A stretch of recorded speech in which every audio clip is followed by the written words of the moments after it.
Ampitomboana amintsika hatrany anyariavana ny fahasoavana sy ny fiadanana avy amin'Andriamanitra raintsika sy Jesosy Kristy Tompo. Afaka isika. Indray ny afalianay Jesosy io fa nomenao indray ty alahady maraina ity, ahafahanay mandre ny teninao. Ny teninao tokoa dia aina ho an'izay mahazo azy ary fahasalamana ho an'ny nofony rehetra. Atanatananay ny vavanay, itenenanao aminay. Itenenana Jesosy fa mangeta hitanao zahay. Amen. Ny soratra masina zay akatsika ny afatra amin'ity maraina ity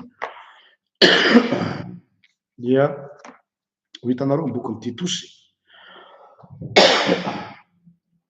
Titosy toko faharoa, andininy faha 1 hatramin'ny andininy faha 4.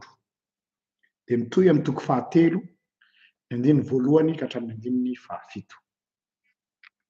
Titosy toko faharoa, ny andininy faha 1 ka hatramin'ny andininy faha 4, mitohy amin'ny toko fahatelo, andininy 1 ka hatramin'ny andininy faha 7. Mivaky toy izao amin'ny anaran'i Jesosy. Fa efa miseho ny fahasoavan'Andriamanitra izay famonjena ny olona rehetra, mampianatra antsika handay izay toe-panahy tsy araka an'Andriamanitra sy ny filahan'izao tontolo izao ary ho velona amin'ny onony sy ny marina ary ny toe-panaraka an'Andriamanitra amin'izao fiainana ankehitriny izao.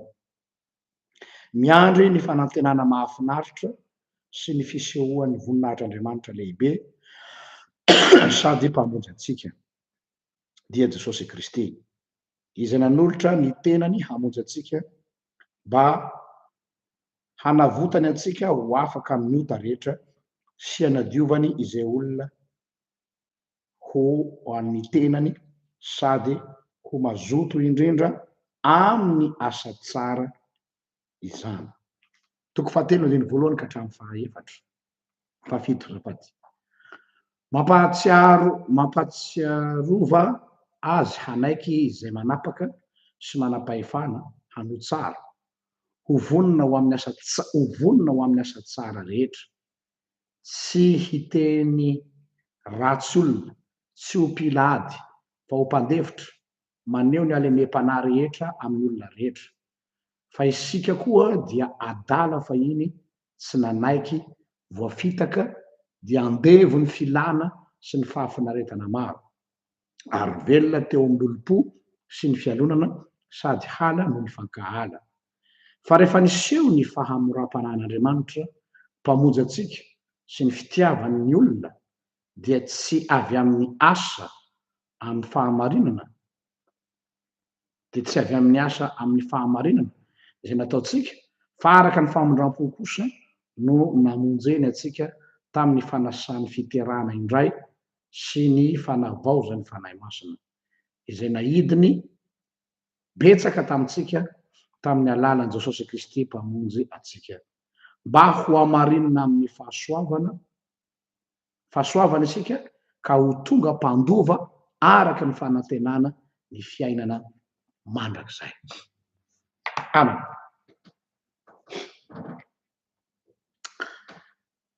Ity perikopa anjarantsika androany ity dia veriko fa idealy tsara ny hanomezana fanazavana feno sady ampy ny amin'ny fanazavana natao hoe ny fahamasinan'ny olon'Andriamanitra. Matetika mantsy izy io ataon'olona resaka hoe mila manana fahamasinana antsika mpanompon'Andriamanitra. Matetika ny olona miteny an'izany dia ny zavatra ao an-tsainy hafa, ny aminy atao hoe fahamasinana dia olona tsisy tomika. Ny fahamasinana dia olona tsara fitondran-tena. Ny fahamasinana dia olona falaina tahaka, modèle ny aminy atao hoe masina égale modèle, masina égal parfait.